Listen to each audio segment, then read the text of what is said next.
E agora, para apresentar o Joaquim, eu queria dizer que ele é vice-presidente de software da IBM na América Latina, é responsável por vendas e marketing e entrega das soluções de software da IBM em toda a região.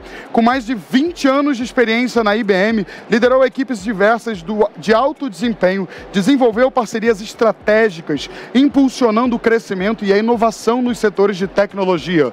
Possui um MBA pela INSEAD e educação executiva pela Singularity University, Harvard Business School e Boston University. Eu queria pedir a maior salva de palmas do mundo para o Joaquim Campos, falando sobre a IBM Watson, o novo auxiliar do técnico de futebol. Seja bem-vindo à nossa arena, querido. Obrigado, João. O espaço é inteiro seu. Joia. Boa tarde, pessoal.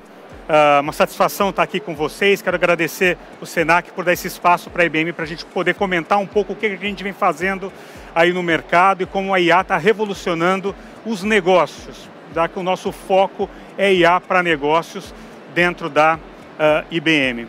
Quero aproveitar também para contar um pouco da nossa história. A IBM é uma empresa que está no Brasil desde 1917. A gente veio para cá para fazer o primeiro censo de população. E desde então, a gente vem acompanhando uma variedade de ondas tecnológicas. E é interessante como o que nós fazemos se cruza muito com aquilo que o Senac faz, uma empresa de ensino. A gente depende muito de gente, a gente vende tecnologia, mas a tecnologia só existe, só se torna real quando tem pessoas que conseguem colocar ela em prática. E empresas como o Senac, desde 1946, vem tendo esse papel, e um papel que converge com a nossa história. Hoje, eu vou falar aqui de Watson, eu vou falar de inteligência artificial. Durante o nosso papo, eu vou abrir aqui. Eu vim com uma camisa que está escrito Think. E a ideia, o Think no final do dia, ele dentro da IBM é um slogan que a gente utiliza para garantir que todo mundo que trabalha na empresa esteja repensando sempre a forma de fazer as coisas. Mas no nosso momento atual, eu acho que é uma oportunidade para todos nós repensarmos como a gente faz o nosso trabalho, como que a gente utiliza a inteligência artificial para nos dar mais velocidade, mais produtividade, para garantir que a gente entregue mais qualidade no trabalho que a gente está fazendo e, por que não, repensar os processos das nossas empresas e os modelos de negócio das nossas empresas para que a gente consiga entregar mais valor para o nosso cliente final. Bem, o papo vai ser sobre 3 paixões de muitos brasileiros, paixões minhas também, imagino que de todo mundo ou de grande parte daquelas pessoas que estão aqui no Web Summit. Futebol, tecnologia e negócios. E abrindo aqui falando um pouco de negócios, queria dar visão para vocês de alguns dados interessantes. Ao longo dos últimos 10 anos, o crescimento médio do negócio de futebol no Brasil, ele é em torno de 30 vezes o que foi o crescimento do PIB do Brasil no mesmo período. O retorno médio de quem trabalha com futebol é de 11,5% para o investidor. Se o crescimento médio do negócio de futebol foi de 6,79, já é 30 vezes mais do que foi o crescimento do PIB do nosso país, você ter a oportunidade de trabalhar com um negócio que te permite crescer mais do que isso, que é a realidade do futebol, movimenta muita coisa. É por conta disso que a gente viu ao longo dos últimos anos, principalmente a partir de 2021, com a implementação das SAFs, a oportunidade que tem das empresas se associarem aos clubes, gerando a oportunidade de injetar receita, gerar mais negócio e fazer com que os clubes tenham melhores resultados. O que a gente vai conversar aqui tem muito a ver com a questão de transferência de jogadores, que no Brasil é extremamente representativa dentro da receita total dos clubes. No Brasil, a gente está falando que no mesmo ano, a receita de transferência de jogadores foi de 1,6 bilhão. Isso significa que 20% da receita total do futebol aqui no Brasil, ela é proveniente de transferência de jogadores. Globalmente, ela também é extremamente significativa. Vocês vão ver a comparação com esses números em breve. O flamenguista é o torcedor que mais pratica atividade física no Brasil. Mais da metade dos flamenguistas praticam alguma atividade física. Eu imagino que vocês que estão aqui devem ter, inclusive, uma participação superior aos 52%. O corintiano, 59%, mais da metade também, é grande usuário de jogo eletrônico. A torcida que mais corre na rua é a torcida de cruzeirenses, E o Santos, que pena que não tem torcedor do Santos aqui. 84% dos torcedores do Santos são consumidores de cerveja. Esse é o recorde que muita gente queria ter, né? Bem, olhando para essa realidade, a gente vai para a discussão de hoje. E a discussão de hoje aqui tem a ver com uma parceria que a IBM estabeleceu com o Sevilha, com o Sevilha Futebol Clube. O Sevilha, ele é um clube que tem 134 anos, é o quarto clube que mais cresce na Europa ao longo dos 7 últimos anos. Eles têm 38 títulos, 7 La Ligas e uma UEFA. Receita anual em torno de 238 milhões de euros. Vamos fazer a comparação. Eu falei que a receita total do futebol brasileiro era de 8,1 bilhão de reais. A do Sevilha, que é o 7º maior clube na Espanha, receita total 238 milhões de euros. A gente está falando que eles sozinhos aqui, o 7º clube da Espanha, fatura mais de 1,2 bilhão de reais. Olha o potencial que tem para a SAFs aí, para investir no futebol brasileiro e fazer com que esse negócio cada vez mais cresça, gere receita. Olhando para essa realidade da Europa, transferência de jogadores significou dos 238, 35 milhões de euros. Isso é 15%. Acho até que faz sentido que a gente provê muito jogador para o mercado do exterior, a gente gera mais ou menos 20% da receita dos clubes aqui com transferência de jogador. Lá eles geram muita receita com publicidade e a transferência de jogadores tem um pouco menos de relevância, mas ainda assim é extremamente relevante, 15% do negócio deles. Como que é feito esse processo hoje de identificação dos talentos? Isso é feito através de observação humana. Então a gente tem os olheiros, esses olheiros vão estar participando de uma série de atividades e com isso mapeando jogadores que já são profissionais e amadores e populando essas informações em fichas, que são fichas utilizadas dentro dos clubes para recrutar jogadores. Em geral, os dados dos jogadores são estruturados da seguinte maneira dentro dos clubes. Uma parte são dados quantitativos, que tem a ver com indicadores objetivos, numéricos. Então, qual o sucesso de jogadas aéreas, por exemplo, do Sérgio Ramos? 53%. A gente vai ter outros indicadores importantes também, número de gols, passes certos, assistências para gol, desarme de jogadas. Então, são todos indicadores objetivos que fazem parte da análise de um profissional do futebol. Agora, eu aprendi com o Kaká numa entrevista algum tempo atrás que o jogador de futebol, enquanto está no campo, ele toca na bola por não mais do que 2 minutos. Então tem uma série de outros indicadores que são importantes no momento que você está selecionando um jogador, porque o jogador passa muito mais tempo durante o jogo fazendo outras coisas dentro do campo do que tocando na bola, certo? E aí entram dados qualitativos. Esses dados qualitativos têm a ver com liderança, com atividade dentro do campo, com postura, com atitude. Talvez tenha até alguns outros dados aqui interessantes, como, por exemplo, o empresário que agencia. Tem uma série de outras coisas que são importantes aqui para que você tenha um total conhecimento do contexto em que aquele jogador está inserido e também como que ele se comporta dentro de campo. Bem, tudo isso é populado em fichas. Então, no caso do Sevilha, os observadores populam essas fichas e as fichas têm os dados qualitativos. Então a gente tem dados objetivos que são fornecidos por empresas que geram dados para o Sevilha. Eles populam esses dados objetivos dentro de um banco de dados e juntam a esses bancos de dados essas fichas, que são fichas que têm as informações qualitativas a respeito dos jogadores. Qual que é o desafio? A informação que está aqui nessas fichas são informações não estruturadas. E no final do dia, o desafio imposto é o seguinte: no caso do Sevilha, eles têm hoje ativas 200 mil fichas de jogadores. Então você imagina a seguinte situação: um técnico, um diretor de futebol pede um jogador com determinada característica. O Sevilha gasta uma grana para conseguir ter os olheiros que deem para ele essas informações. Só que o desafio é que eles não conseguiam fazer ou faziam muito pouco com essas informações.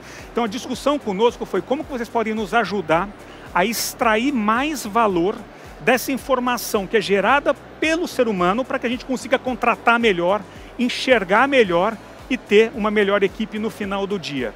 E por conta disso eles nos chamaram para discutir como que a inteligência artificial poderia contribuir nesse cenário. E aí a realidade foi a seguinte: eu quero que o diretor, que o técnico possa fazer uma pergunta e que ele tenha essa pergunta devolvendo para ele um subset de jogadores, uma quantidade menor de jogadores que tenham as características que ele está pedindo, está precisando, e a partir daí ele possa, ser humano, fazer análise dessas fichas numa quantidade de fichas que seja razoável para qualquer profissional analisar. Então, a gente montou aqui com eles um projeto em que essa pergunta pode ser feita pelo profissional da diretoria de esportes do clube. A gente recebe essa informação, a gente enriquece essa informação, a gente pesquisa na base e apresenta para ele lá uma quantidade de jogadores razoável para que ele possa fazer essa análise. Isso tudo está presente dentro de uma solução que a gente criou com eles, é um sistema que se chama Scout Advisor. Então eu vou passar um vídeo agora, vou deixar vocês assistirem o vídeo. O vídeo não é longo, é um vídeo de 2 minutos que mostra como o Scout Advisor, que é essa solução baseada na tecnologia de Watson, foi criada e disponibilizada para que o Sevilla consiga ter mais sucesso dentro de toda a sua estratégia de recrutamento e negociação de jogadores.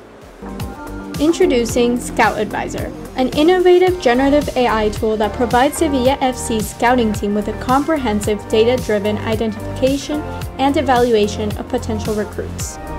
Scout Advisor leverages Watson X's natural language processing and foundation models to search and analyze massive amounts of information within the club's existing databases of more than 200,000 reports, including quantitative data such as performance statistics and qualitative data such as scouting reports. IBM Watson X capabilities allow Scout Advisor to unlock the full potential of Sevilla FC's extensive player reports database, making it possible to search for players using natural language and retrieve potential recruits based on their key quantitative indicators and the detailed opinion that scouting experts have about them. The collaboration between IBM and Sevilla FC is part of the club's wider business and technology strategy, which aims to leverage the power of data and AI to enhance football operations. Scout Advisor offers Sevilla FC further competitive advantage, combining the club's existing capabilities with the use of generative AI to bridge the gap between metrics-based scouting and human-centric observations that cannot be as easily measured on the pitch.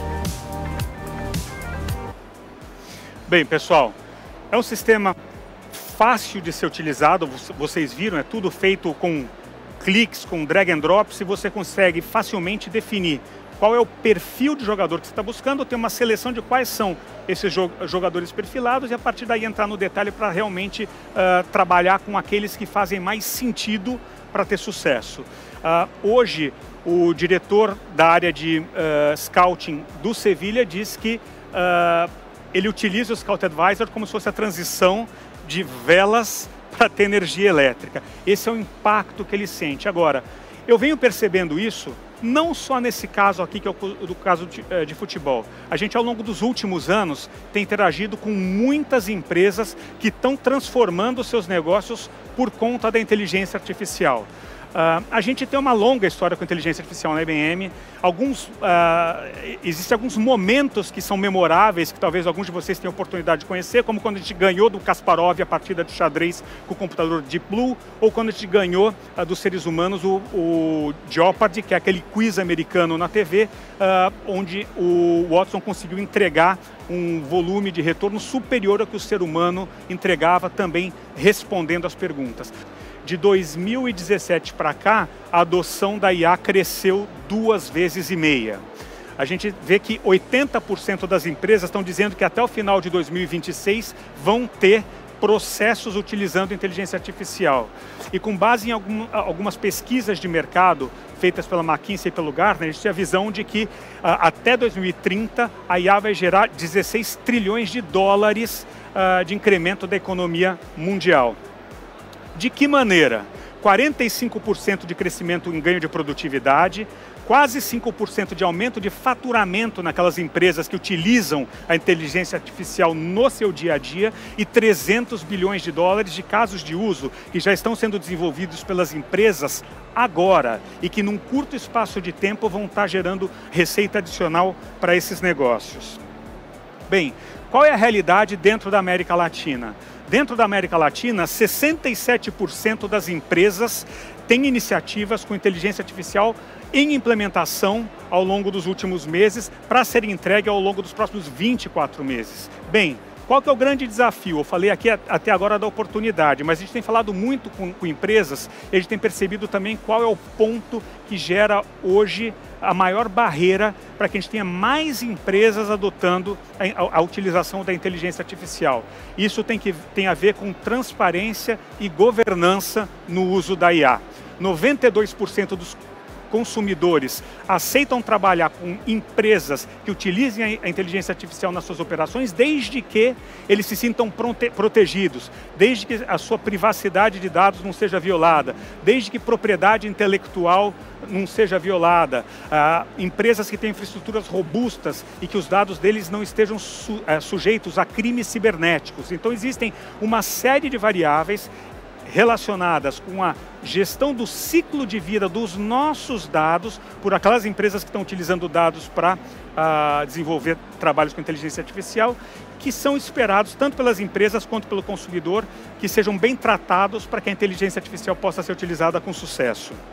Bem, isso requer que no momento que uma empresa esteja trabalhando ou desenvolvendo um projeto de inteligência artificial, ela olhe para isso sob 3 dimensões principais. A primeira dimensão é criar o aplicativo e o modelo de dados que vai gerar benefício para o negócio. O segundo ponto é como que eu consigo utilizar os meus dados históricos, todos os dados que a minha empresa já tem, para tornar essa solução de inteligência artificial mais eficiente. E o terceiro ponto é como que a gente cria uma jornada de governança para assegurar que os sistemas de inteligência artificial não estejam violando nenhum daqueles pontos que eu comentei no chat anterior, que hoje geram desconforto no cliente final, na empresa que utiliza inteligência artificial nas suas operações. Mas tem muita gente que está fazendo isso direito. Aqui no Brasil, quero dar 3 exemplos aqui para vocês. A gente tem o Sicredi, a Equatorial Energia e o Bradesco como casos públicos de empresas que estão se beneficiando significativamente do uso da inteligência artificial.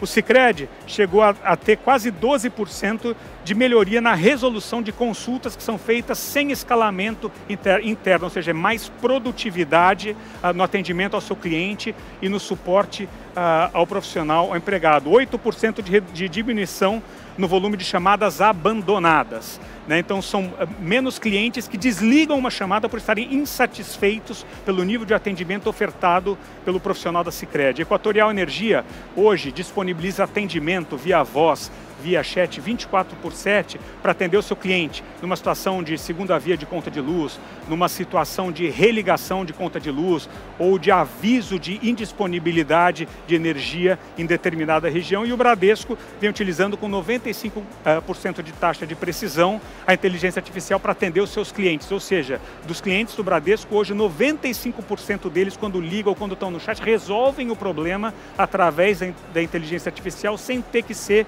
direcionado por humano. Então são ganhos reais que as empresas já têm hoje com a utilização da inteligência artificial.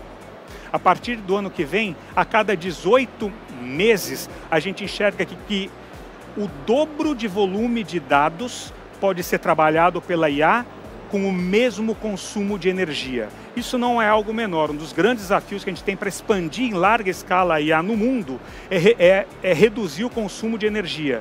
E hoje já existe um acompanhamento que assegura que a cada 18 meses, pelo menos o dobro de dados pode ser processado com o mesmo consumo de energia. Isso é viabilidade financeira para que a utilização da inteligência artificial seja cada vez mais viável. E por volta de 2030 é esperado que a gente tenha já a inteligência artificial presente em variadas áreas, em muitos modelos de negócio diferentes, seja nos data centers das empresas, na nuvem, nos devices que nós temos, relógio, telefone, qualquer device conectado que a gente tenha, ou mesmo nas filiais das empresas, nas lojas de cada uma das empresas, para poder aportar mais valor para o consumidor, tá bem? Com isso, eu encerro o papo aqui. A forma que a gente vem trabalhando, ela busca atender aquilo que a gente entende que são os principais desafios das empresas, né? Um desafio tem a ver com a definição dessa plataforma, com saber utilizar a tecnologia, mas o outro desafio significa entender de que maneira que a IA pode gerar valor para o negócio. E a gente recentemente, no último ano, contratou mais de 100 pessoas, especialistas em IA, justamente para poder sentar com as empresas e ajudá-las a identificarem não só utilizar a IA pela IA, mas de que maneira que realmente, ou em que áreas do nosso negócio que a IA pode gerar um grande benefício, pode aportar mais valor. Então esses profissionais que tem nossa organização hoje estão disponíveis para estar trabalhando com os nossos clientes justamente para identificar áreas de maior oportunidade.